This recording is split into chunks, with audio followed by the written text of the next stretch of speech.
അമേരിക്കയും യൂറോപ്പും ഒക്കെ റഷ്യയുടെ അക്രമത്തിന് എതിരാണ് എന്ന് നമ്മളൊക്കെ മനസ്സിലാക്കുന്നു. എന്നാൽ എന്തുകൊണ്ട് ആ യുദ്ധം നിർത്താൻ വേണ്ടി തങ്ങൾ ഒറ്റക്കെട്ടായിട്ട് റഷ്യക്കെതിരെ നിൽക്കും എന്ന് തീരുമാനിക്കാൻ അവർ തയ്യാറാകാത്തത് എന്തുകൊണ്ടാണ്? സാധിക്കാത്തത് കൊണ്ടാണ് എന്ന് നിങ്ങൾ ആരെങ്കിലും കരുതുന്നുണ്ടോ? ഐക്യരാഷ്ട്രസഭയിൽ പോലും ഇന്ന് മുസ്ലിം രാജ്യങ്ങൾക്കെതിരായിട്ട് അല്ലെങ്കിൽ ഒറ്റക്കെട്ട ഒരു തീരുമാനം അസാധ്യമായ അവസ്ഥയാണുള്ളത്. ഐക്യരാഷ്ട്രസഭയിൽ മുസ്ലിം രാജ്യങ്ങൾക്കെതിരാണ് എങ്കിൽ ചില തീരുമാനങ്ങളൊക്കെ ഒറ്റക്കെട്ടായി തന്നെ വരും. ഏറ്റവും ചുരുങ്ങിയത് വീറ്റോ പവറുള്ള 5 രാജ്യങ്ങൾ തന്നെയെങ്കിലും ആ വിഷയത്തിൽ ഒറ്റക്കെട്ടാകും എന്നതിന്റെ തെളിവല്ലേ ഇറാഖിൽ നടന്ന യുദ്ധത്തിന് അവരൊക്കെ വളരെ ശക്തമായി തന്നെ പിന്തുണച്ചു. യുദ്ധം കഴിഞ്ഞ് സദ്ദാം കൊല്ലപ്പെട്ടു, ഇറാഖ് എന്നേക്കുമായി തകർന്നു കഴിഞ്ഞപ്പോൾ ആ മാസ് വെപ്പൺസ് ഓഫ് ഡിസ്ട്രക്ഷൻ, സംഹാര താണ്ഡവമാടാനുള്ള ആയുധം സദ്ദാം കൈക്കലാക്കി എന്നുള്ള വാദം ഞങ്ങളുടെ ഇന്റലിജൻസിന്റെ പിഴവായിരുന്നു എന്ന് ടോണി ബ്ലെയർ മാത്രമല്ല അമേരിക്കയിലെ ജെയിംസ് ബേക്കർ അടക്കമുള്ള ആളുകൾ തുറന്നു പറയാൻ അവർ തയ്യാറായത് അതുകൊണ്ടല്ലേ?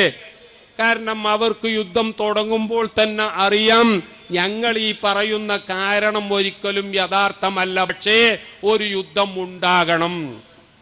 റഷ്യക്കെതിരെ എന്തേ ഇവരൊന്നായിട്ട് അത്തരം ഒരു തീരുമാനം എടുക്കാഞ്ഞത്? റഷ്യ തങ്ങളെ ഒന്നായിട്ട് വിഴുങ്ങും എന്ന പേടിയാണോ? റഷ്യയെ സംബന്ധിച്ച് ഇന്ന് ലോകത്തിന് അത്തരം ഒരു ഭയം തന്നെയില്ല. കാരണം യുക്രൈനോട് വരെ പല യുദ്ധമേഖലകളിലും റഷ്യ തോറ്റുകൊണ്ടിരിക്കുകയാണ് എന്നതാണ് വസ്തുത. നമുക്കറിയാം ഈ യുക്രൈനിൽ റഷ്യ പിടിച്ചടക്കിയ പല സ്ഥലങ്ങളും കൗണ്ടർ അറ്റാക്കിലൂടെ യുക്രൈൻ തിരിച്ചു പിടിക്കാൻ തുടങ്ങി. അവിടെ റഷ്യൻ പട്ടാളം തങ്ങളുടെ മാരകമായ ആയുധങ്ങളൊക്കെ ഉപേക്ഷിച്ച് അവിടെ നിന്ന് പോകാൻ നിർബന്ധിതരാകുന്ന ഒരവസ്ഥയാണ്. അമേരിക്കയും യൂറോപ്യൻ യൂണിയനും ഒക്കെ ശക്തമായി യുക്രൈന്റെ കൂടെ നിലനിന്നിരുന്നു എങ്കിൽ കൊറിയകൾ തമ്മിലുള്ള യുദ്ധം ദിവസങ്ങൾക്കുള്ളിൽ അവസാനിപ്പിക്കാൻ അന്താരാഷ്ട്ര സമൂഹത്തിന് സാധിച്ചു എന്നും എന്നേക്കുമായി നോർത്ത് കൊറിയയെ ഒറ്റപ്പെടുത്താൻ സാധിച്ചു എന്നുമാണ് വസ്തുത എങ്കിൽ, ഇപ്പോൾ ഇച്ഛാശക്തി ഉണ്ടായിരുന്നു എങ്കിൽ അവരോടതിന് സാധിക്കുമായിരുന്നു. പക്ഷേ യൂറോപ്പ് ആഗ്രഹിക്കുന്നത്, അമേരിക്ക ആഗ്രഹിക്കുന്നത്, വൻ ശക്തികളൊക്കെ ആഗ്രഹിക്കുന്നത് ഇവിടെ യുദ്ധമില്ലാത്ത സർവ്വസമാധാനത്തിലുള്ള ഒരവസ്ഥ ഉണ്ടാകണം എന്നല്ല പ്രിയപ്പെട്ടവരെ. നിങ്ങൾ ആലോചിച്ചു നോക്കൂ, ഇറാനെതിരെയാണ് അമേരിക്ക, യൂറോപ്പ്, ഇസ്രായേൽ എന്നൊക്കെ നമ്മൾ പറയുന്നു. അമേരിക്കയുടെ ബെന്യാമിൻ നെതന്യാഹു 7ാമത്തെ വട്ടം അദ്ദേഹം പ്രധാനമന്ത്രിയായിരിക്കുകയാണ്. വീണ്ടും വീണ്ടും പല പരീക്ഷണങ്ങളും നടത്തി മറ്റാർക്കും അവിടെ ഭരിക്കാൻ പറ്റാത്ത അവസ്ഥയാണ്. ഏറ്റവും വലിയ തീവ്ര വലതുപക്ഷ പാർട്ടിയുടെ സപ്പോർട്ടോടുകൂടി ഇന്നും അവിടെ പ്രധാനമന്ത്രിയാകുന്നത് നെതന്യാഹുവാണ്. അദ്ദേഹം ഓരോ പത്രസമ്മേളനത്തിലും ഇറാനെ ഭസ്മമാക്കി കളയുമെന്ന് പറയുന്നുണ്ടെങ്കിലും അമേരിക്കയുടെ കൈവശമുള്ളതിനേക്കാൾ മാരകമായ ആറ്റം ബോംബ് ഈ ഇസ്രായേലിന്റെ കൈവശമുണ്ട് എന്നത് ലോകത്താകെ പരസ്യമായ രഹസ്യമാണ്. പക്ഷേ എന്ത് ഇറാനെതിരെ അത്തരം ഒരക്രമത്തിന് അവർ മുതിരാത്തത്? ഒരുപക്ഷെ അതിന്റെ കാരണം ഇറാന്റെ കൈവശവും അത്തരം രഹസ്യ ആയുധങ്ങൾ ഉണ്ടായേക്കാം എന്ന ഭയമാണോ എന്ന് തോന്നാമെങ്കിലും, പക്ഷേ ഒരു യുദ്ധത്തിലൂടെ ഇറാനെ നശിപ്പിച്ചു കഴിഞ്ഞാൽ ഇറാന്റെ പേര് പറഞ്ഞ് മറ്റ് അറബ് രാജ്യങ്ങളെ പേടിപ്പിച്ചു നിർത്താൻ പിന്നീട് അവസരമുണ്ടാവുകയില്ല. അങ്ങനെയാകുമ്പോൾ ബില്യൺ കണക്കിന് ഡോളറുകളുടെ ആയുധ കച്ചവടം അറബികളുമായി നടത്താൻ കഴിയില്ല. ആയുധപ്പുരകളും ഫാക്ടറികളും പൂട്ടേണ്ടി വരും എന്നുള്ള ഭയം അമേരിക്കയെ, യൂറോപ്പിനെ, ഇസ്രായേലിനെ എല്ലാം പിടികൂടിയിരിക്കുകയാണ്. ഞാൻ ഇതൊക്കെ രാഷ്ട്രീയമായ ഇടപെടലുകൾ നടത്തുകയല്ല, മറിച്ച് നിങ്ങൾ ചിന്തിക്കാൻ വേണ്ടി ചില ഉദാഹരണങ്ങൾ പറഞ്ഞു എന്ന് മാത്രം. ലോകത്ത് സമാധാനം മാത്രം ഉണ്ടാകണം എന്ന ആഗ്രഹം പ്രിയപ്പെട്ടവരെ ലോകരാഷ്ട്രങ്ങൾക്കൊന്നും തന്നെ ഇല്ല എന്ന വസ്തുത നമ്മൾ മനസ്സിലാക്കണം. സമാധാനത്തിന് ആഗ്രഹമില്ലാത്തവർ ഒറ്റക്കെട്ടായി സമാധാനത്തിന് വേണ്ടി മാത്രം ഈ ലോകത്തേക്ക് നിയോഗിക്കപ്പെട്ട മുഹമ്മദുർ റസൂലുള്ളാഹി സ്വല്ലല്ലാഹു അലൈഹി വസല്ലമ തങ്ങളെ ഭീകരവാദത്തിന്റെ ആശാനായി ചിത്രീകരിക്കുമ്പോൾ, ആ മതത്തെ തീവ്രവാദത്തിന്റെ പ്രസ്ഥാനമായി മുദ്രകുത്തുമ്പോൾ, അതിന്റെ അനുയായികളെ മുഴുവൻ തീവ്രവാദികളാണ് എന്ന് ബ്രാൻഡ് ചെയ്യുമ്പോൾ, പ്രിയപ്പെട്ടവരെ, നമ്മൾ ആലോചിക്കേണ്ടത് ഇത്തരം ആരോപണങ്ങൾ ലോകാവസാനം വരെ ഇല്ലാതെയാക്കാൻ മറ്റ് പ്രചരണങ്ങളിലൂടെയൊന്നും സാധ്യമല്ല. അതിനുള്ള ഏക മാർഗം നമ്മൾ ശരിയായ പ്രവാചക സ്നേഹികളായി മാറുകയും ശരിയായ മുസ്ലിങ്ങളായി മാറുകയും ചെയ്യുക എന്നൊരൊറ്റ കാര്യമാണ്. പ്രിയപ്പെട്ടവരെ, പരിശുദ്ധ ഖുർആൻ ലോകത്തോട് ഉദ്ഘോഷിക്കുന്ന ഒരുപാട് നന്മകളുണ്ട്. ഞാൻ കൂടുതലായിട്ടൊന്നും പറയുന്നില്ല. ഒരു ഉദാഹരണം നോക്കൂ നിങ്ങൾ. വലാ തസ്തവിൽ ഹസനത്തു വലസ്സയ്യിഅ. എത്രമാത്രം കൃത്യമായ ഒരു ആഹ്വാനമാണ്. നന്മയും തിന്മയും അത് രണ്ടും ഒരിക്കലും ഈക്വൽ അല്ല, അതൊരിക്കലും ബലാബലമല്ല, അവ രണ്ടും സമമാവുകയേ ഇല്ല. ഇത് ലോകത്തോട് പറഞ്ഞ് അടുത്ത വരിയിൽ പരിശുദ്ധ ഖുർആൻ വീണ്ടും ഉത്ബോധിപ്പിക്കുകയാണ്. ഇത് ഫഅബില്ലതീ ഹിയ അഹ്സൻ. നീ എപ്പോഴും തിന്മയെ നേരിടേണ്ടത് നന്മ കൊണ്ട് മാത്രമാണ്. തിന്മയെ നേരിടാൻ തിന്മ തന്നെ നമുക്ക് സ്വീകരിക്കാം എന്ന് ചിന്തിക്കുന്നവർക്കൊരിക്കലും വിജയിക്കാൻ കഴിയുകയില്ല എന്ന് വളരെ കൃത്യമായി പരിശുദ്ധ ഖുർആൻ നമ്മോട് ഉണർത്തുകയാണ്. പ്രിയപ്പെട്ടവരെ, അത് പറഞ്ഞതിന് ശേഷം വീണ്ടും ഖുർആൻ ഒന്നുകൂടി പറയുകയാണ്. വലാ യുലഖാഹാ ഇല്ലല്ലദീന സബറൂ വമാ യുലഖാഹാ ഇല്ലാ ദൂ ഹദ്ദിൻ അദീം. പക്ഷേ നന്മയെ തിന്മ കൊണ്ട് നേരിടാൻ, പ്രകോപനങ്ങളെ സംയമനം കൊണ്ട് നേരിടാൻ, ഈ സംയമനം എന്ന് പറയുന്നത് ആർക്കേ ഉണ്ടാവുകയുള്ളൂ? ഇതെല്ലാവർക്കും ഒരിക്കലും സാധ്യമല്ല. ലോകത്ത് ഇന്നും നമ്മൾ കാണുന്നത് പ്രകോപനത്തെ പ്രകോപനം കൊണ്ട്, ഞാൻ ഒന്നുകൂടി മാറ്റി പറയാം, പ്രകോപനത്തെ ലാർജർ പ്രൊവോക്കേഷൻ കൊണ്ട്, പ്രൊവോക്കേഷനെ ലാർജർ പ്രൊവോക്കേഷൻ കൊണ്ട് നേരിടുക എന്ന പോളിസിയല്ലേ. ഉദാഹരണം ഞാൻ എന്തിനാ കൊണ്ടുവന്നത്? നിങ്ങൾ ഒരുപക്ഷെ സംശയിക്കും, ഈ ഉസ്താദ് എന്തൊക്കെയാണ് ഈ പറയുന്നത്? ഞാൻ പറയുന്നത് മറ്റൊന്നുമല്ല. എന്താണെന്നറിയാമോ? ലോകത്ത് സഹിഷ്ണുത, അന്താരാഷ്ട്ര കാര്യങ്ങൾ പരിശോധിച്ചാലും ദേശീയ കാര്യങ്ങൾ പരിശോധിച്ചാലും പ്രാദേശിക കാര്യങ്ങൾ പരിശോധിച്ചാലും ഒക്കെ ജനങ്ങളുടെ ചിന്ത തന്നെ മാറിയിരിക്കുകയാണ്. ഇങ്ങോട്ടടിച്ചാൽ അതിന് കൂടുതലായി വോള്യം കൂട്ടിക്കൊണ്ട് സ്ട്രോങ് വർദ്ധിപ്പിച്ചുകൊണ്ട് തിരിച്ചടിക്കുക എന്നുള്ള ഒരു നയത്തിലേക്ക് ലോകം മുഴുവൻ മാറിയിരിക്കുകയാണ്. ഈ ഒരു കാഴ്ചപ്പാട് ലോകത്ത് നിലനിൽക്കുകയാണെങ്കിൽ എന്റെ ചോദ്യം, സമാധാനം എങ്ങനെ നമുക്ക് സാക്ഷാത്കരിക്കാൻ പറ്റും? സൗദി അറേബ്യയിലെ മുഹമ്മദ് ബിൻ സൽമാൻ MBS അവിടുത്തെ ക്രൗൺ പ്രിൻസ് ആണ്. മെനിയാന്ന് അദ്ദേഹത്തെ ഇന്റർവ്യൂ ചെയ്തു. മാർക്ക് എന്ന് പറയുന്ന ലോകോത്തര പത്രപ്രവർത്തകൻ, അദ്ദേഹം ഫ്രാൻസ് 24 ചാനലിലെ ഇന്റർവ്യൂ സംഘടിപ്പിക്കുന്ന ആളാണ്. മാർക്ക് MBS-നോട് ഒരു ചോദ്യം ചോദിക്കുന്നുണ്ട്. ഇറാൻ ആണവായുധം നേടുന്നത് എന്തിനാണ് നിങ്ങൾ ഭയപ്പെടുന്നത്? MBS വളരെ കൃത്യമായി മറുപടി പറയുന്നു. ഇറാൻ എന്നല്ല, ലോകത്ത് ഒരു രാജ്യവും ആണവായുധ ശക്തിയാകുന്നത് ഞങ്ങൾ ഇഷ്ടപ്പെടുന്നില്ല. കാരണം ആണവായുധം ഉണ്ടായിട്ട് എന്താണ് കാര്യം? അത് ഉപയോഗിക്കാൻ പാടില്ല എന്നല്ലേ നമ്മുടെയൊക്കെ തീരുമാനം.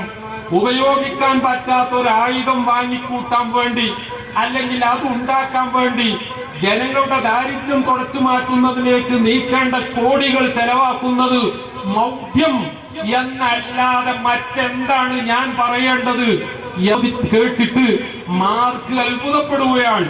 പക്ഷേ അദ്ദേഹം രണ്ടാമതൊരു ചോദ്യം കൂടി MBS-നോട് ചോദിക്കുകയാണ്. അഥവാ ഈ ഉപരോധങ്ങളും എതിർപ്പുകളും ഒക്കെ ഉള്ളപ്പോഴും ഇറാൻ ആണവായുധം കൈക്കലാക്കി എന്ന വസ്തുത യാഥാർത്ഥ്യമായി കഴിഞ്ഞാൽ നിങ്ങൾ എന്തു ചെയ്യും? ഞാൻ നേരത്തെ ഇന്ത്യയുടെയും കാനഡയുടെയും ഉദാഹരണം പറഞ്ഞതിന് തുല്യമായ മറ്റൊരു ഉദാഹരണമാണ് അന്താരാഷ്ട്ര തലത്തിൽ നിന്ന് കൊണ്ടുവരുന്നത്. ആ മറുപടിയിൽ MBS പറയുന്നത് നോക്കൂ. എല്ലാ ഉപരോധങ്ങളും എതിർപ്പുകളും ഒക്കെ ഉണ്ടായിട്ടും ഇറാൻ ആണവായുധം കൈക്കലാക്കി എന്ന വസ്തുതയായി സ്ഥിരീകരിക്കപ്പെടുന്ന പക്ഷം ഒരു നിലക്കല്ലെങ്കിൽ മറ്റൊരു നിലക്ക് ഞങ്ങളും ആണവായുധം കൈക്കലാക്കാൻ വേണ്ടത് ചെയ്യും. പ്രിയപ്പെട്ടവരെ നോക്കൂ, നിങ്ങൾ ലോകം മുഴുവൻ ചിന്തിക്കുന്നത് സമാധാനമല്ല, ഇങ്ങോട്ടടിച്ചാൽ ഡബിൾ സ്ട്രോങ്ങിന് തിരിച്ചടിക്കാൻ എന്തൊരു വഴിയുണ്ട്.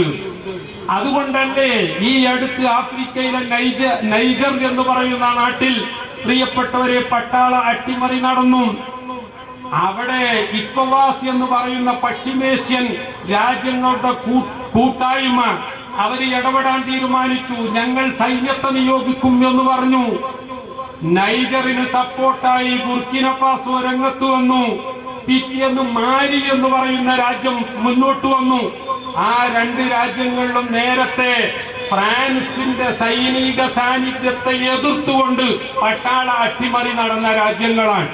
ആ രണ്ട് രാജ്യങ്ങളും മുന്നോട്ട് വന്നുകൊണ്ട് പറഞ്ഞു, നൈജറിനെ തൊട്ടാൽ അക്കളി തീക്കളിയായിരിക്കും, സൂക്ഷിച്ചോ, ഞങ്ങളുടെ പട്ടാളത്തെ ഞങ്ങൾ നൈജറിൽ വിന്യസിക്കാൻ പോവുകയാണ്.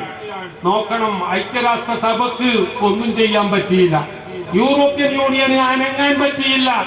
മാത്രമല്ല അവിടെയൊക്കെ സൈനിക സാന്നിധ്യമുള്ള ഫ്രാൻസ് ബുർക്കിന ഫാസോയിൽ നിന്നും മാലിയിൽ നിന്നും സൈന്യങ്ങളെ പിൻവലിക്കാൻ നിർബന്ധിതരായപ്പോൾ ഞങ്ങൾ നൈജറിൽ നിന്ന് പിൻവലിക്കൂല എന്ന് പറഞ്ഞപ്പോൾ അവരുടെ 1500 പട്ടാളക്കാരെ അവിടെ തന്നെ നിലനിർത്തുകയാണെങ്കിൽ അവരുടെ അംബാസിഡറെ വീട്ടുതടങ്കലിലാക്കി നൈജർ വെല്ലുവിളിച്ചിരിക്കുകയാണ്. ഫ്രാൻസിനൊന്നും ചെയ്യാൻ പറ്റിയില്ല, ആഫ്രിക്കൻ യൂണിയൻ ഒന്നും ചെയ്യാൻ പറ്റിയില്ല. പറഞ്ഞത് ലോകം അസഹിഷ്ണുതയുടെ നേരെ വളരെ ശക്തമായി മുന്നേറുകയാണ്. ഇവിടെയാണ് ബഹുമാനപ്പെട്ട മുഹമ്മദുർ റസൂലുള്ളാഹി 1400 വർഷങ്ങൾക്ക് മുമ്പ് പ്രിയപ്പെട്ടവരെ ലോകത്തോട് പറഞ്ഞതാണ്. ഞാൻ നേരത്തെ നിങ്ങളെ കേൾപ്പിച്ചത്, വലാ തസ്തവിൽ ഹസനത്തു വലസയ്യിയ, ഒരിക്കലും നന്മയും തിന്മയും ഒരിക്കലും നെവർ ഈക്വൽ, അവ ഒരിക്കലും സമമല്ല. ഇത് നീ എപ്പോഴും തിന്മയെ നേരിടേണ്ടത് നന്മ കൊണ്ടാണ്. തിന്മയെ നേരിടാൻ നന്മയാണ് നീ ഉപയോഗപ്പെടുത്തുന്നതെങ്കിൽ അതിന്റെ അനന്തര ഫലം എന്തായിരിക്കുമെന്നറിയാമോ? ഫഇദല്ലദീ ബൈനക വബൈനഹു അദാവ കഅന്നഹു വലിയ്യുൻ ഹമീം. നിന്റെ ആജന്മ ശത്രു നിന്റെ ഉറ്റമിത്രമായി മാറുന്നത് കാണാൻ അധിക സമയം വേണ്ടി വരില്ല. പ്രിയപ്പെട്ടവരെ, റസൂലുള്ളാഹി സ്വല്ലല്ലാഹു അലൈഹി വസല്ലമ തങ്ങളെ കൊല്ലാൻ വേണ്ടി വിഷത്തിലൂട്ടിയ വാളുമായി പോകുന്ന ഒരു ചെറുപ്പക്കാരനെ നോക്കൂ. ആ ചെറുപ്പക്കാരന്റെ പേര് ഉമർ എന്നാണ്. അദ്ദേഹത്തിന്റെ കയ്യിലുള്ളത് മൂർച്ചയേറിയ കടുകമാണ്, വാളാണ്. പോകുന്നത് എങ്ങോട്ടാണെന്നറിയാമോ? ചെറുപ്പക്കാരെ തെറ്റിപ്പിക്കുന്ന വഴിതെറ്റിക്കുന്ന ഒരു പ്രവാചകവാദി വന്നിട്ടുണ്ട്. അവന്റെ പേര് മുഹമ്മദാണ്. അവന്റെ തലയെടുക്കാൻ വേണ്ടിയാണ് ഞാൻ പോകുന്നത് എന്ന് പറഞ്ഞുകൊണ്ട് ഊരിപ്പിടിച്ച വാളുമായി പോകുന്ന ചെറുപ്പക്കാരൻ പോകുന്ന വഴിയെ തന്റെ സിസ്റ്റർ, തന്റെ പെങ്ങളുടെ വീട്ടിന്റെ അടുത്തെത്തിയപ്പോൾ അവിടെ വെച്ചൊരു ചെറുപ്പക്കാരനെ കാണാൻ ഇടയാവുകയാണ്. ആ ചെറുപ്പക്കാരൻ കയ്യിൽ ഊരിപ്പിടിച്ച വാളുമായി പോകുന്ന ഉമറിനെ അഭിസംബോധന ചെയ്തു. ചോദിക്കുന്നു, where are you going sir? എന്റെ സഹോദരനെ പറ്റി, സഹോദരന്റെ ശൗര്യത്തെ പറ്റിയും ഗൗര്യത്തെ പറ്റിയും നന്നായി ബോധ്യമുള്ള ആ പെങ്ങൾ പക്ഷേ അല്പം പോലും പതറിയില്ല. അവര് പറഞ്ഞു, നിന്നെ കേൾപ്പിക്കാൻ പറ്റില്ല. ഉമർ റളിയല്ലാഹു അൻഹു പറഞ്ഞു, എനിക്ക് കേൾക്കണം, നിങ്ങൾ വായിച്ചുകൊണ്ടിരുന്ന പുസ്തകം എനിക്ക് വായിക്കണം.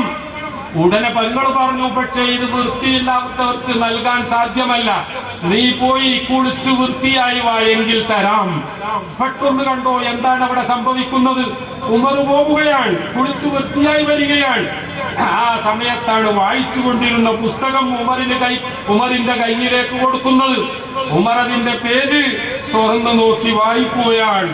താഹ മാ അൻസൽനാ അലൈക്കൽ ഖുർആന ലിതശ്ഖാ ഇല്ലാ തദ്കിറത്തൻ ലിമൻ യഖ്ശാ തൻസീലൻ മിമ്മൻ ഖലഖൽ അർള വസ്സമാവാതിൽ ഉലാ الرحمن على العرش استوى إن تجهر بالقول فإنه يعلم السر وأخفى الله لا إله إلا هو അത്രയും ഓതേണ്ട സമയം കിട്ടിയുള്ളൂ.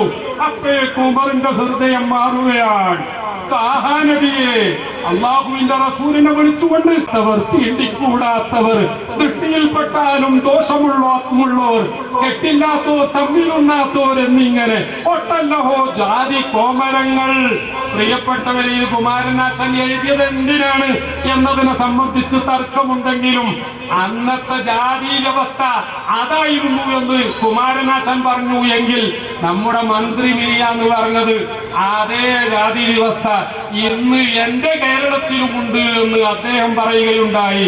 മാത്രമല്ല, ഉദയനിധി സ്റ്റാലിൻ തമിഴ്നാട്ടിൽ അത്തരം ജാതി വ്യവസ്ഥയെ വളരെ ശക്തമായി ആക്ഷേപിച്ച് മുന്നോട്ട് വന്നത് ഞാൻ അതിലേക്കൊന്നും കടക്കുന്നില്ല. പ്രിയപ്പെട്ടവരെ, സനാതന ധർമ്മം എന്താണെന്നോ സനാതന മൂല്യങ്ങൾ എന്താണെന്നോ അതിലേക്കൊന്നും ഞാൻ കടക്കുന്നില്ല. ഞാൻ പറഞ്ഞു വന്നത്, പ്രിയപ്പെട്ടവരെ, പരിശുദ്ധ ഖുർആൻ പറയുകയാണ്, നിങ്ങൾ അൺടച്ചബിൾ ആകാനോ മറ്റുള്ളവരുടെ മുന്നിൽ നിങ്ങൾ ഒന്നിനും കൊള്ളാത്തവരാകാനോ അല്ല. മാ അൻസൽനാ അലൈക്കൽ ഖുർആന ലിതശ്ഖാ, നിങ്ങൾ കഷ്ടപ്പെടാൻ വേണ്ടിയോ പ്രയാസപ്പെടാൻ വേണ്ടിയോ അല്ല ഈ വിദ്യഗ്രന്ഥം നിങ്ങൾക്ക് നൽകിയിട്ടുള്ളത്. ഇതനുസരിച്ച് നിങ്ങൾ ജീവിച്ചാൽ പ്രപഞ്ചത്തിന്റെ മുഴുവൻ സൃഷ്ടാവിന്റെ ഇംഗിതത്തിന് വഴങ്ങിയവരായി നിങ്ങൾ മാറും. അങ്ങനെ സൃഷ്ടാവിനനുസരിക്കുന്ന സൃഷ്ടികളായി നിങ്ങൾ മാറിയാൽ സൃഷ്ടാവ് തയ്യാറാക്കിയ സ്വർഗത്തിലേക്ക് നിങ്ങൾക്ക് കടന്നു ചെല്ലാം എന്നതാണ് പരിശുദ്ധ ഖുർആൻ പ്രഖ്യാപിച്ചത് എങ്കിൽ അത് വാങ്ങി വായിച്ച ഉമർ ഇബ്നുൽ ഖത്താബ് റളിയല്ലാഹു അൻഹു, പ്രിയപ്പെട്ടവരെ, ആ വാളുമായി അതാ റസൂലുള്ളാഹി സ്വല്ലല്ലാഹു അലൈഹി വസല്ലമ തങ്ങളുടെ ഹദ്റത്തിലേക്ക് പോവുകയാണ്. ബഹുമാനപ്പെട്ട ഇബ്നു അബ്ബാസ് റളിയല്ലാഹു അൻഹുമ റസൂലുള്ളാഹി സ്വല്ലല്ലാഹു അലൈഹി വസല്ലമ തങ്ങളുടെ വീട്ടിൽ കാവൽക്കാരനായുണ്ട്.